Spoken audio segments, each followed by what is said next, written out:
High friends, welcome back to my channel. আশা করি তোমরা সবাই খুব ভালো আছো, আমিও খুব ভালো আছি। তো আমার চ্যানেলে তোমাদের সবাইকে স্বাগত জানিয়ে আজকে একটা ব্লগ শুরু করছি নতুন। তো আজকে হলো একাদশী, তো ওর জন্য কি কি রান্না করি সেটাই তোমাদেরকে দেখাচ্ছি। তো আজকে কিন্তু সকাল সকাল একবারে রান্না করে নিচ্ছি। আজকে আর সকালে এক্সট্রা ভাবে কিছুই রান্না করছি না। আর এই যে দেখো, এই পাশে আমি কিন্তু বসিয়ে দিয়েছি সিম ভাজা। আর তোমার দাদাভাই সিম নিয়ে এসেছিল অনেকদিন ধরে, সেটা নষ্ট হয়ে যাচ্ছিল, তো ভাবলাম যেগুলো ভেজেই ফেলি। তো সেটাই কিন্তু আমি ভাজা করছি। তো দেখো, সিম আর এই যে বেগুনটা ভাজা করে নিলাম। আর এই যে এই পাশে দেখো ভাত বসিয়ে দিয়েছি উস্তে সিদ্ধ দিয়ে। আর নিরামিষ করব আজকে, একাদশীর দিন যেহেতু, তো সবকিছু নিরামিষ করব। তো দেখো আমি কিন্তু এইবারটা বসিয়ে দিয়েছি তোমার পালং শাকের নিরামিষ করব, যেহেতু আজকে একাদশীর দিন। তো সকাল সকাল আমি একবারে সব কিছু রান্না করে নিচ্ছি। তো দেখো আমি যে সব কিছু দিয়ে একটু নিরামিষ করবো পালং শাকটা দিয়ে, তো ওটা এবার বসিয়ে দিলাম। দেখো আমি কিন্তু নিরামিষটা নামিয়ে নিয়েছি। আর আর এই দেখো পনিরের জন্য গুছিয়ে নিয়েছি কি কি, যেহেতু নিরামিষ করে করব তো ওর জন্য নিয়েছি আলু, ব্রোকলি, আর এই দেখো এখানে একটা টমেটো, আর এই যে পনির, যেটা ছাড়া মানে পনিরের তরকারি সম্পূর্ণ না। আর এইখানে দেখো নিয়ে নিয়েছি মটরশুঁটি, তো কিছুটা মটরশুঁটি আমি গুছিয়ে নিয়েছি। আর এই যে এইখানে নিয়ে নিয়েছি তোমার কাঁচা লঙ্কা, আর একটু জিরে, একটু আদা। তো এই উপকরণগুলো দিয়েই কিন্তু আমি পনিরটা রান্না করব। তো ফার্স্টে দেখুন পনিরটা কিন্তু সুন্দর করে ভেজে নেব। তো এবারটা আমি কড়াইতে তেলটা দিয়ে দিলাম। তো দেখো আমি কিন্তু লবণ হলুদ দিয়ে ভালো করে পনিরটা ভেজে নিলাম।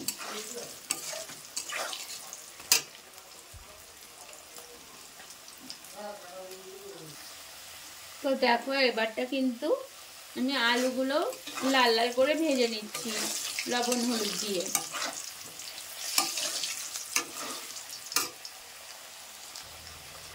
তো লাল লাল করে ভেজে তো আমি দেখো তুলে নিলাম। আগে কিন্তু পনিরটা ভেজে তুলে নিয়েছি।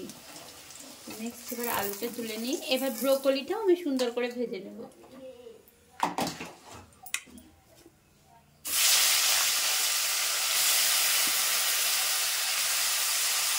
তো দেখো এবারটা কিন্তু আমি দিয়ে দিলাম লবণ, ব্রোকলির মধ্যে লবণটা দিয়ে ভেজে দেব। দেখো আমি কিন্তু একটু হলুদও দিয়ে দিলাম।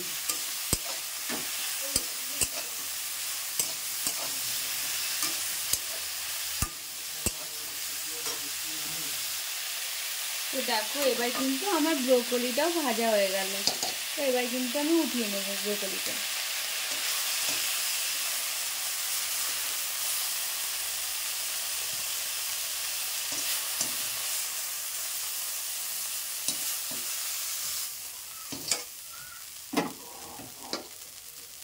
তো এবার আবার আমি কড়াইতে দিয়ে দেবো তেল।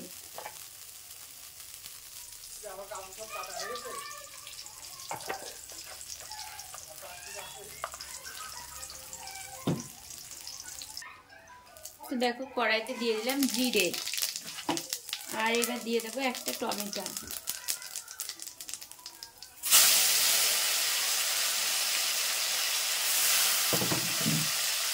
আর এইবার দেখো আমি দিয়ে দেবো মটরশুঁটি। তো আমি দেখো এরকম এক বাটি মটরশুঁটি নিয়ে নিয়েছি, তো এটাও আমি দিয়ে দেবো। তো দেখো মটরশুঁটিগুলো কিন্তু ফুটে যাচ্ছে, তার কারণে আমি এবার মশলাটা দিয়ে দেবো।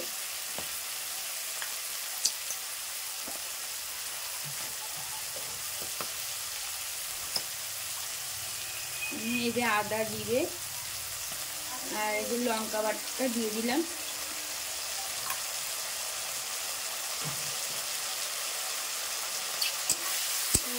এবার আমি দিয়ে দেবো লবণ আর হলুদ।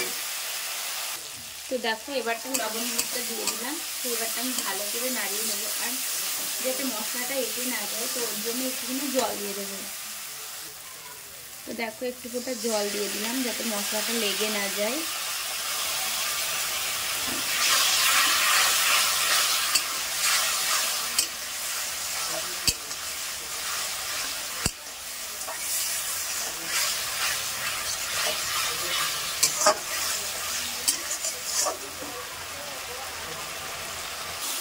দেখো মশলা দেখে মনে তেল বেরিয়ে গেছে অলরেডি। তো আমি সব পনির, ব্রোকলি, আলু তো সব কিছু যেহেতু সুন্দর করে ভেজে নিয়েছি তো আমি সবগুলো দিয়ে দিলাম।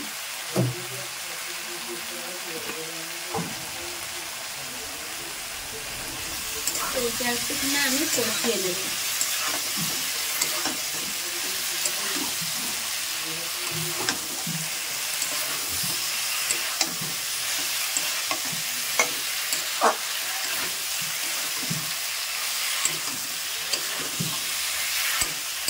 এইভাবে একটু নাড়িয়ে চাড়িয়ে কষিয়ে নিলে কি হবে, ব্রোকলিটার মধ্যে মশলাটা ভালো করে ঢুকে যাবে।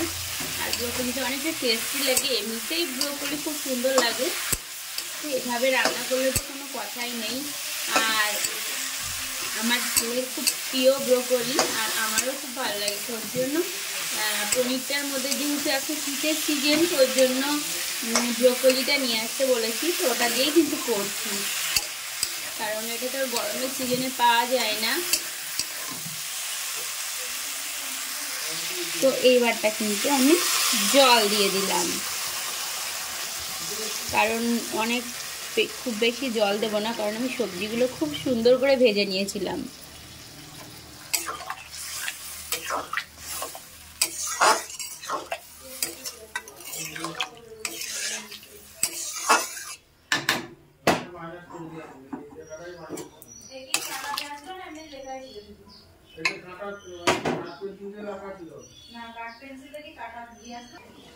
তো গাইস দেখো জলটা কিন্তু আমি দিয়ে দিয়েছি। তো এবার একটুক্ষণ আমি 10 মিনিট মতো ঢেকে রাখবো। তো কমপ্লিট হয়ে গেলে তোমাদেরকে দেখাচ্ছি। ও তরকারির কালারটা কতটা সুন্দর এসছে, আর সবুজ সবুজ। আজকে যেহেতু ব্রোকলি দিয়ে করেছি তো ওর জন্য কিন্তু আমি শুকনো লঙ্কাটা দিইনি, কালারটা কিন্তু হলুদ এসছে। তো আমার এই কালারটা খুব পছন্দ। তো একদম কমপ্লিট হয়ে গেছে। তো এবার আমি গ্যাসটা বন্ধ করে দিলাম। তো দেখো তোমাদের তো ফার্স্টে দেখিয়ে দিয়েছি যে বেগুন ভাজা, সিম ভাজা, আর এই যে টেস্টি টেস্টি নিরামিষের দিনে একদম ব্রোকলি আলু তরকারি, একদম দেখো ধুমে উঠছে। তো কালারটাও কতটা সুন্দর এসছে, আর কিন্তু কপিগুলো খুব একটা ভেঙে যায়নি। আর এই যে এখানে হলো পালং শাক, আর তোমার দাদাভাই খাওয়াই ব্যস্ত হয়ে গেছে। যেহেতু সবাই খাওয়া দাওয়া কমপ্লিট করে নিই, তো তারপরে তোমাদের সাথে খাওয়া দাওয়া কমপ্লিট করার পরে এই যে কাপড়গুলো ভাঁজ করে নিয়েছি। তো কেমন লাগছে অবশ্যই একটু কমেন্ট করো। আর এগুলো কিন্তু আমাদের বাড়িতে একদম পাইকারি হিসাবে বিক্রি হয়। তো এগুলো আমরা নিজেরাই বেশিরভাগটা করি, আর কাটিংটা অন্য কাউকে দিয়ে করাই, বাট আমরা কাপড় ভাঁজটা নিজে করি। এগুলো বাইরে বের করে নিয়েছি, তো এগুলো এখন রেডি করতে হবে। তো তোমরা ভিডিওটা দেখতে থাকো, তো ততক্ষণ আমরা কাপড়গুলো ভাঁজ করে নিই। তো দেখতেই তো পারছো যে কাপড়গুলো ওখানে রয়েছে, এখন ভাঁজ করব। তো আজকের ভিডিওটা এই পর্যন্ত থাকলো, দেখা হবে নতুন কোনো ভিডিওর সাথে। তো যারা এখনো পর্যন্ত চ্যানেলটা সাবস্ক্রাইব করেনি তারা অবশ্যই চ্যানেলটা সাবস্ক্রাইব করে দাও। তো বাই।